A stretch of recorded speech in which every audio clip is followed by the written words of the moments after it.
Assalamualaikum warahmatullahi wabarakatuh.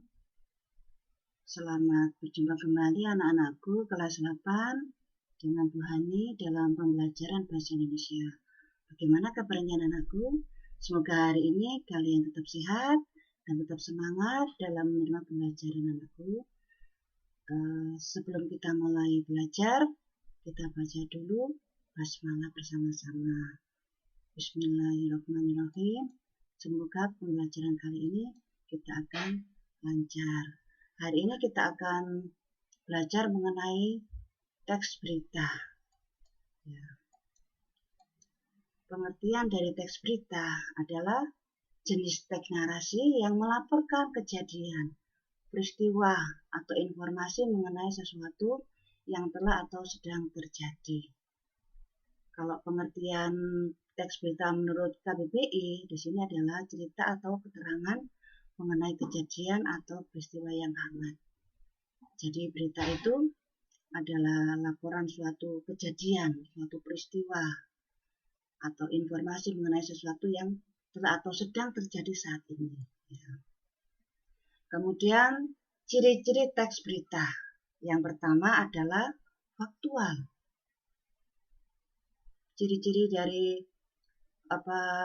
berita yang pertama faktual. Pengertiannya di sini adalah suatu kejadian yang bersifat nyata, benar-benar terjadi dan tidak terikat oleh waktu, baik kejadian terjadi saat ini atau di masa lalu. Yang jelas berita itu adalah sesuatu yang fakta, yang memang benar-benar terjadi, entah berita itu sudah lama ataupun saat ini lagi hangat-hangatnya, kan seperti itu.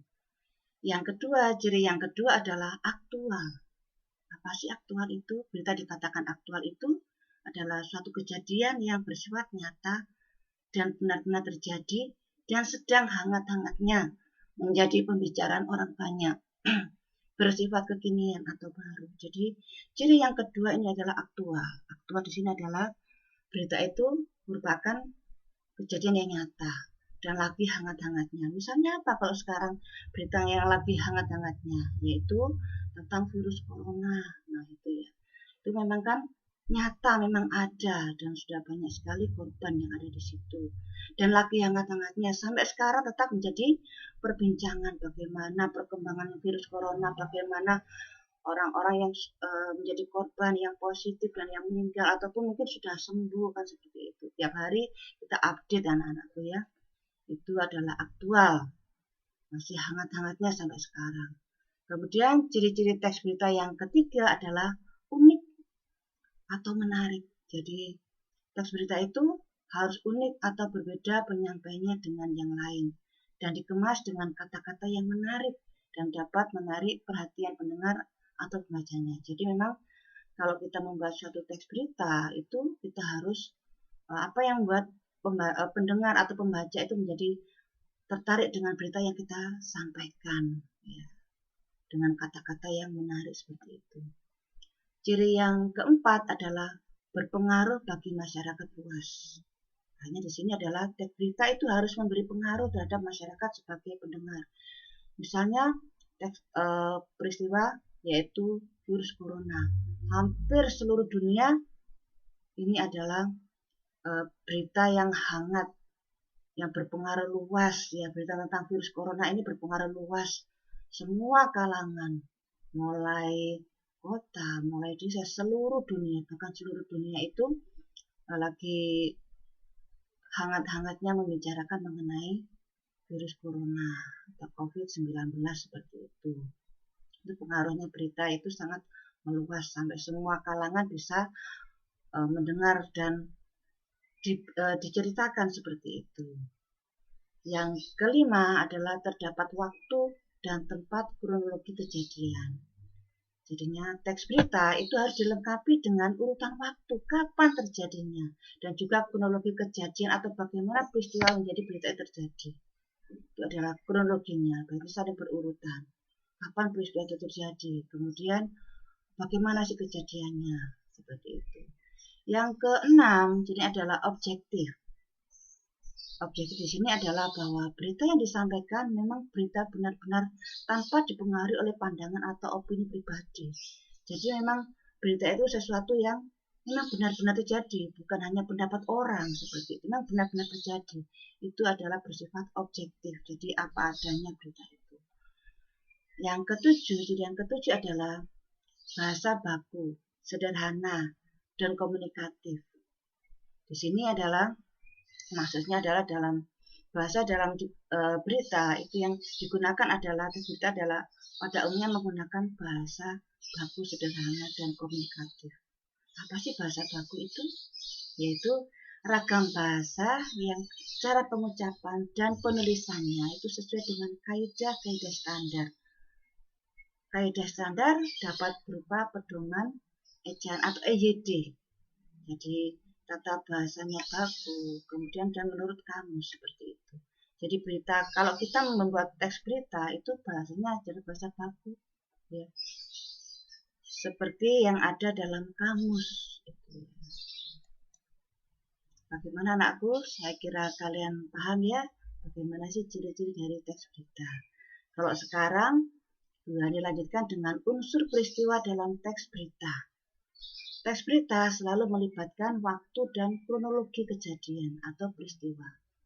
Unsur peristiwa digunakan dalam teks berita dikenal dengan 5W1H. Yang jelas, pasti anak-anakku akan sudah paham. Karena mungkin kalian waktu di SD atau kelas 7 kemarin juga sudah paham mengenai 5W1H. Apa kira-kira 5W1H itu? Yang pertama adalah what, atau bahasa Indonesianya adalah apa. Suatu berita dikatakan baik jika memenuhi unsur what, yaitu berisi pernyataan yang dapat menjawab pertanyaan apa. Misalnya, apa yang diberitakan dalam suatu berita itu, apa yang diberitakan. Ya. Ataukah mengenai virus corona, atau mungkin mengenai suatu kejadian kecelakaan beruntun. Nah, itu apa yang diberitakan? Oh, kecelakaan beruntun. Oh, apa yang diberitakan mengenai perkembangan virus corona. Seperti itu. Kemudian unsur yang kedua adalah who atau siapa dalam bahasa Indonesianya. Pengertiannya suatu berita dikatakan baik jika memenuhi unsur who, yaitu disertai keterangan tentang orang-orang yang terlibat dalam peristiwa. Siapa yang diberitakan? Ya, di situ misalnya yang diberitakan, siapa yang diberitakan adalah para korban yang sudah terkena dampak dari virus corona. Itu dampak dari virus corona sangat besar, yaitu banyak orang-orang yang di PHK dalam pekerjaannya karena memang dalam masa pandemi itu kita ada lockdown ya, jadi perusahaan-perusahaan banyak yang tutup, tidak bisa mengirimkan ke luar daerah sehingga banyak orang-orang yang di PHK. Siapa yang diberitakan? Yaitu orang-orang yang terkena dampak dari virus corona seperti itu, misalnya seperti itu. Yang ketiga adalah when. When itu artinya adalah kapan. Yaitu suatu berita dikatakan baik jika memenuhi unsur when, yaitu menyebutkan waktu kejadian peristiwa. Misalnya, kapan peristiwa itu terjadi dan menunjukkan waktu di situ ya. Kapan peristiwa itu terjadi. Kemudian yang keempat adalah where atau bahasa Indonesianya adalah di mana. Suatu berita dikatakan baik jika memenuhi unsur where, yaitu berisi deskripsi lengkap tentang tempat kejadian. Di mana peristiwa terjadi. Nah, misalnya suatu kecelakaan beruntun. Di mana peristiwa terjadi? Yaitu peristiwanya adalah di jalan tol Cikarang, misalnya seperti itu. Kemudian unsur yang kelima adalah why atau mengapa. Suatu berita dikatakan baik jika memenuhi unsur why, yaitu disertai alasan atau latar belakang terjadinya peristiwa. Atau mengapa peristiwa terjadi? Mengapa? Misalnya kecelakaan beruntun. Mengapa peristiwa terjadi? Nah, jawabannya adalah karena kelalaian dari pengemudi ya, seorang pengemudi. Nah, itu adalah Kalau kita di situ ada pertanyaan mengapa, berarti jawabannya ada karena penyebabnya seperti itu. Ada penyebabnya. Mengapa terjadi kecelakaan beruntun? Penyebabnya adalah karena seorang pengemudi lalai dalam mengendarai. Kemudian unsur yang keenam adalah how. Suatu berita dikatakan baik jika memenuhi unsur how, yaitu dapat dijelaskan proses kejadiannya suatu peristiwa, akibat yang ditimbulkan. Misalnya di sini adalah bagaimana peristiwa itu terjadi, prosesnya. Misalnya kecelakaan beruntun. Prosesnya adalah karena seorang pengemudi yang lalai sehingga menyebabkan kecelakaan beruntun. Beberapa kendaraan terlibat dalam kecelakaan beruntun sehingga menimbulkan beberapa korban yang terluka seperti itu. Nah, itu adalah unsur-unsur dari teks berita. Sudah paham anak-anakku? Bagaimana unsur-unsur dari teks berita? Yaitu tadi ada 5W dan 1H. Seperti itu. Kemudian saya kira anak-anakku paham ya. Nanti kalau kurang paham bisa kalian bertanya ke Bu Hani atau membaca sendiri, di situ bisa mengulangi kembali. Yang sekarang yang kita bahas di sini adalah langkah-langkah menyimpulkan pokok-pokok berita. Nah, bagaimana cara kita adalah dalam menyimpulkan pokok-pokok berita. Tetap ya anak-anak itu, tetap ada hubungannya dengan 5W 1H tadi.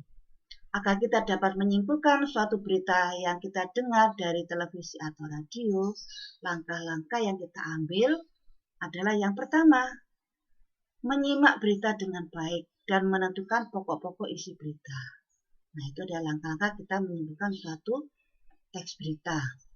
Tetap ya, menentukan pokok-pokok isi berita. Bagaimana kita menentukan? Ya tadi, dengan 5W 1H tadi. Yang kedua adalah menyimpulkan berita berdasarkan pokok-pokok isi berita. Ya. Tadi kan pokok-pokoknya sudah tahu, yaitu kita menggunakan pertanyaan tadi, yaitu 5W 1H tadi.